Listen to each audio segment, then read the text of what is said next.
Hello divine soul. आप कैसे हो? मुझे उम्मीद है आप सब खुश होंगे, अपनी अपनी जर्नी बहुत अच्छे से प्यार से निभा रहे होंगे, चला रहे होंगे। यूनिवर्स की ढेर सारी ब्लेसिंग आपको मिल रही होगी।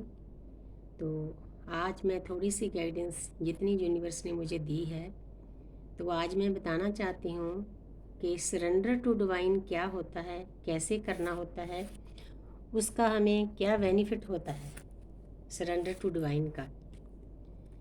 तो जब हमारी अवेकनिंग हो जाती है तो हमारा सबसे पहला टूल होता है कि हमें परमात्मा की एनर्जी को, ब्रह्मांडी एनर्जी को, कॉस्मिक एनर्जी को, अदृश्य शक्तियों को, डिवाइन को सरेंडर करना होता है। सरेंडर करने का मतलब अकेला कहना नहीं होता कि बोल दिया सरेंडर हो गया। नो, सरेंडर करने के लिए हमें उस एनर्जी में आना पड़ता है, हमें बोलना पड़ता है, प्रेयर करनी पड़ती है यूनिवर्स को, कॉस्मिक एनर्जी को कि हे डिवाइन, हे मेरी दृश्य शक्तियों, मैं अपने आप को 100% सरेंडर करती हूँ। आज के बाद मेरी लाइफ में जो कुछ भी होगा आपकी कृपा से होगा और मैं उसे बहुत खुशी से एक्सेप्ट करूँगी या करूँगा। मेल फीमेल दोनों के लिए है। तो मतलब हम, इसका मतलब ये है कि हमारी ज़िंदगी में जब खुशी आती है तब तो हम बहुत खुश होते हैं। जब कोई गम आता है, दुख आता है, तो हम बहुत ज़्यादा रोते हैं, चिल्लाते हैं, सैड होते हैं, डिप्रेशन में जाते हैं। तो आध्यात्मिक रास्ते का यही मतलब है कि हम दुनिया में आए हैं जहाँ पर दुख भी मिलेंगे, सुख भी मिलेंगे, दोनों चीज़ें साथ साथ चलती है। जैसे धूप छाँव, दिन रात, खुशी गमी, न्यूट्रन प्रोटॉन, ये सभी कुछ इकट्ठे ही चलता है। तो हमने इससे घबराना नहीं है, क्योंकि जो परमात्मा की एनर्जी है वो भी इसी चीज़ से बनी हुई है। आपको समझना होगा इस बात को। जैसे परमात्मा है, हम कितने लोग परमात्मा को गाली गलौज करते हैं, कभी बारिश ज़्यादा हो गई, कभी अंधेरी आ गई, तो परमात्मा तो वैसे की वैसे ही रहते हैं, उन पर कोई इफेक्ट नहीं होता। वही हमें धूप मिलती है, वही छाया मिलती है, वही हवा मिलती है। तो हमने उस एनर्जी में जाना होता है, परमपिता परमात्मा की एनर्जी में।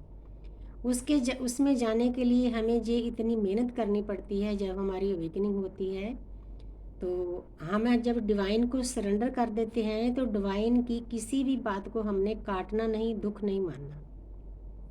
जो स्पिरिचुअल रास्ता होता है इसमें बहुत फिसलन होती है, बहुत हमारे टेस्ट लिए जाते हैं, हमारे अपनों से दूर किया जाता है, डिटैच किया जाता है। परमात्मा देखना चाहता है कि ये रोता चिल्लाता तो नहीं है। अगर कोई इंसान अपनों से दूर होकर, डिटैच होकर रोता चिल्लाता है तो परमात्मा समझता है ये लो एनर्जी में है, क्योंकि हमने एक्सेप्टेंस वीक एनर्जी को मतलब समझना है, वहाँ पहुँचना है, स्वीकार करना है हर एक चीज़ को, एक्सेप्ट करना है हर एक चीज़ को कि जो है ठीक है, ओके, थैंक यू। मतलब इसी को सरेंडर करना कहते हैं। प्रैक्टिकल लाइफ में हमने इस चीज़ को अपनाना है। अकेले बोलकर हमारा ये काम नहीं चलेगा। आपके आसपास जो कुछ हो रहा है, कोई आपसे बोलता है, नहीं बोलता है, डिटैच होता है, आपने समभाव में रहना है। ठीक है, हम इंसानी जानने में है, कुछ टाइम तक तो चलो कई चीज़ें होती है, पेन होता है, दर्द होता है, लेकिन उससे निकलना है। इस बात को समझना है कि पेन कहाँ होता है। हम दूसरों के ऊपर ब्लेम करते हैं कि दूसरा हमें पेन देता है। दूसरे में पेन देने की हिम्मत नहीं होनी चाहिए। अगर सामने वाला हमें पेन देता है, हमें इतना सक्षम होना चाहिए कि हम उस पेन को ले ही ना, उसकी बात को हम जाने दें फ्लो के साथ। उसकी जो सिचुएशन है, उसकी अंदरूनी हालत है, तो उसको समझना चाहिए। यही परमात्मा हमें अवेकनिंग के रास्ते पर सिखाते हैं कि अगर कोई आपके साथ सामने वाला बुरा सलूक करता है ना, तो उसकी अंदरूनी स्थिति को समझो, उस पर तरस खाओ, उसको ब्लेसिंग दो। हाँ ठीक है, कई बार हद से ज़्यादा जब ऐसी चीज़ हो जाए तब तब तो हमें थोड़ा मतलब तलवार उठानी चाहिए, दुर्गा बनना चाहिए, काली बनना चाहिए, लेकिन हर वक्त नहीं। सभी चीज़ें डिवाइन पर छोड़नी चाहिए। आपका कोई काम हो रहा है नहीं हो रहा है, ये सब डिवाइन की मर्जी से होगा। आप एक बार डिवाइन को सरेंडर करके देखो, आप इतने अंदर से हल्के हो जाते हो ना, पीस में चले जाते हो, शांति में चले जाते हो, परमपिता परमात्मा की एनर्जी के साथ मैच करना शुरू कर देते हो। यही तो डिवाइन चाहते हैं कि मेरे बच्चे इन दुनियादारी की चीज़ों से, रिश्ते नातों से दुखी मत हो। ये टेम्परेरी चीज़ें हैं, ये जो जगत है ये माया है, मिथ्या है, सपना है। कोई भी चीज़ स्थिर नहीं है। आज कोई दुख मिला है, कल को वो कम हो जाएगा, आगे सुख मिलेगा। आज सुख मिला है, कल को वो भी जाएगा, दुख मिलेगा। तो जो चीज़ें आनी जानी है उनके पीछे क्या भागना। अगर आपका कोई काम नहीं हो रहा तो आपने इस बात को समझना है कि उसके पीछे भी डिवाइन की कोई मर्जी है। कोई रिश्तेदार, कोई अपने ज़्यादा सगे संबंधी आपसे दूर हो गए हैं, आपके साथ बातचीत नहीं कर रहे हैं, उस बात को भी समझना है, उसके पीछे की बात को समझना है। जो ये हमारी जर्नी है, हमारे कार्मिक अकाउंट खाली करने की है। कई बार ऐसा होता है, हम हमारे लाइफ में कुछ ऐसे रिश्ते होते हैं जिन पर हमारा हमारा ना 100% से भी ज़्यादा विश्वास होता है कि ये रिश्ते ताउम्र हमारे साथ रहेंगे। लेकिन डिवाइन है, डिवाइन बहुत बड़ी परीक्षा लेते हैं। कुछ ऐसा उनमें करवा दिया जाता है, वो रिश्ते भाग जाते हैं। मतलब वो रिश्ते इसीलिए डिटैच किए जाते हैं, इसीलिए दूर किए जाते हैं, डिवाइन ने आपको समझाने के लिए कि इस दुनिया में आपका कोई नहीं है।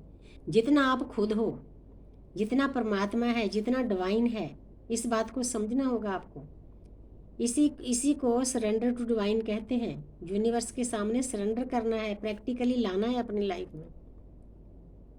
अगर थोड़ा बहुत तो दुख भी होता है, कोई बात नहीं, दुख सहने तो आए हैं, कर्मा काटने आए हैं। अगर आपका कोई सोलमेट है, उसके साथ आप डिटैच हो गए हो, आपका उसके ऊपर बहुत विश्वास था, तो आपने ये समझना है कि डिवाइन ने इसीलिए दूर किया है कि उसके साथ भी आपका कोई कार्मिक अकाउंट है, उसको खाली होने दो, वो खुद भाग कर आएगा। इन बातों को समझना है। जो हमारे डिवाइन मस्कुलिन हमारी लाइफ में आते हैं, हमारी आदि सोल, वो ही इन बातों को समझाते हैं, पहले उसके द्वारा हमें झटके दिए जाते हैं। ये जो ट्विन फ्लेम जर्नी का नाता है, रिश्ता है, ये फिजिकल रिश्ता नहीं है। कई लोग इस पर उम्र को आंकते हैं कि किसकी उम्र बड़ी है, किसकी छोटी है, आप इतनी उम्र के हो, क्योंकि ये तो 3D लाइफ की चीज़ें हैं। हमारी जर्नी तो आत्मिक है, तो इसमें उम्र कहाँ से आ गई। इसमें कोई छोटा नहीं, कोई बड़ा नहीं। मतलब हमारे सामने ऐसे केसेज आए हैं, 40-40 साल का फ़र्क होता है दोनों सोल्स में। एक ने पहले जन्म लिया होता है, एक ने बाद में। तो इन बातों का हमारे ऊपर कोई इफेक्ट नहीं होना चाहिए। ये दुनियादारी का रिश्ता नहीं, ये डिवाइन लव है, स्पिरिचुअल लव है, अनकंडीशनल लव है।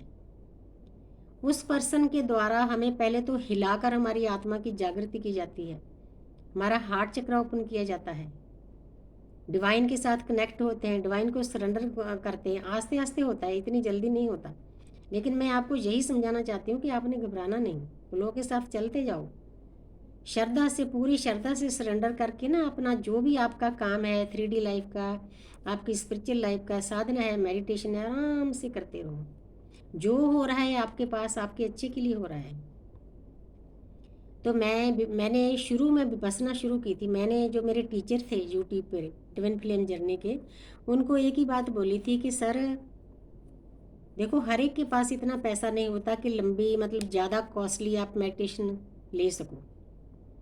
मैंने बोला सर मैं इतने पैसे एकदम से नहीं खर्च कर सकती, मुझे कोई ऐसी साधना बताएं जो स्मूथली आस्ते आस्ते मेरी जर्नी आगे बढ़ती जाए। तो सर ने मेरी जन्म कुंडली देखी, हालांकि मैं श्योर थी कि मैं इस जर्नी में हूँ, पहले ही मैं साधना पर बैठ गई थी। तो फिर सर ने बताया कि आपने पास्ट लाइफ में बहुत हीलिंग की है, तो सर ने मुझे विपसना दी। मैं अपने बैच में विपसना की सबसे अच्छी स्टूडेंट थी। बाकी सोल्स भी बहुत प्यारी थी, अच्छी थी, लेकिन सर भी इस बात को मानते थे, क्योंकि मेरा जो साधना का पीरियड था, मुझे नहीं पता यूनिवर्स ने मुझे इतनी हिम्मत कैसे दी थी। आधे घंटे से शुरू होकर 4 घंटे तक चला जाता था, बहुत अच्छा लगता था। दुनिया से कट के परमपिता परमात्मा की एनर्जी में, कॉस्मिक एनर्जी में स्नान करना। हालांकि दुख दर्द मिले, लेकिन मैंने किसी चीज़ की परवाह नहीं की। आप भी झेल रहे हैं, परमात्मा हमारी परीक्षा लेते हैं टाइम टू टाइम, हमें उस परीक्षा को पास करना है, हमें उस परमपिता परमात्मा की एनर्जी में जाना है। जैसे परमपिता परमात्मा के ऊपर किसी चीज़ का कोई असर नहीं होता, उन्होंने अपने बच्चों को, पूरी प्रकृति को, पूरे दुनिया को प्यार ही प्यार करना होता है। जब हम डिवाइन को सरेंडर करते हैं ना, तो जो अदृश्य शक्तियां हैं, हर वक्त हमारे आसपास देवताओं की एक टीम होती है, तो हमारे हर एक काम का उनको फिक्र होता है कि मेरे बच्चे को किस टाइम पे क्या चाहिए, तो और आपको क्या चाहिए। सोच कर देखो ये जर्नी कितनी प्यारी है। मुझे तो इस जर्नी में एक बात मतलब मुझे इतना हील करती है कि इस लोक में रहकर आप परलोक से जुड़ जाते हो। आपके आसपास ये 3D में तो गनमैन होते हैं, आपके आसपास देवताओं की टीम दे दी जाती है जो आपको संभालती है, प्रोटेक्शन के लिए देवता दिए जाते हैं। परमात्मा का इतना अच्छा अरेंजमेंट है, पहले तो जन्म से लेके मौत तक हमें 2 देवता दिए होते हैं। मैं अपनी प्रेयर में जो भी मेरे पास साधक आते हैं उनको उनके साथ जोड़ती हूँ कि इनको प्यार सेंड करो, इनके साथ जुड़ो, इनकी एनर्जी को महसूस करो। आधे काम तो आपके वही कर देते हैं। उसके बाद हमारे यूनिवर्स, हमारे एंजल, हमारे स्पिरिट गाइज, हमारे कुल देवी देवता, हमारे इष्ट देव, हमारे पितृगण, इतने देवताओं की टीम आपके आसपास होती है। तो सोचकर देखो, जब आप डिवाइन को सरेंडर करते हो तो आसपास आपके गनमैन खड़े होते हैं, परमात्मा के दिए हुए देवदूत। गनमैन तो रात को सो भी जाते हैं, वो तो हर वक्त तैयार रहते हैं हमारी मदद के लिए, हर वक्त आपकी सुरक्षा करते हैं। आप उनके बच्चे हो, बहुत प्यारे बच्चे हो। बस आपने बैठना है, साधना करनी है, उसके बाद डिवाइन के ऊपर छोड़ देना है, सरेंडर टू डिवाइन करके निश्चिंत हो जाओ। जो कुछ आपकी लाइफ में हो रहा है आपके अच्छे के लिए हो रहा है। कोई दुख आता है, सुख आता है, आने दो। तो पहले भी तो दुख झेलते ही थे, अब थोड़े से ज़्यादा झेल लेंगे, उसमें क्या है। तो मुझे उम्मीद है कि मेरे प्यारे प्यारे बच्चों को, मेरी लवली सोल फैमिली को मेरी सिंपल सी बातें ज़रूर समझ आई होगी कि सरेंडर टू डिवाइन क्या होता है, कैसे करना होता है, कैसे समझना होता है, अपनी प्रैक्टिकल लाइफ में उसको कैसे लाना होता है। तो मैं शुक्रिया अदा करती हूँ यूनिवर्स का कि मुझे इस लायक समझा, कि मैं किसी इस लायक मुझे बनाया, मुझे चैनल बनाया कि मैं किसी सोल के काम आ सकूं। यही आपका सोल पर्पज है, दुनिया में आने का मकसद है। तो खुशी खुशी अपना सोल पर्पज एक्सेप्ट करो, उसको निभाओ बहुत प्यार से, हर एक आत्मा से, हर एक सोल के। कोई गरीब नहीं, कोई अमीर नहीं, कोई जात नहीं, पात नहीं, जीव जंतु, पेड़ पौधे, पक्षी, कीड़ी से लेकर हाथी तक की आत्मा से प्यार करो। आप करके तो देखो, आप कितने आनंद में चले जाते हो, कितने शांति में चले जाते हो, कितने पीस में चले जाते हो। तो थैंक यू यूनिवर्स, मुझे इतनी सी सोझी देने के लिए। Thank you. I love you all.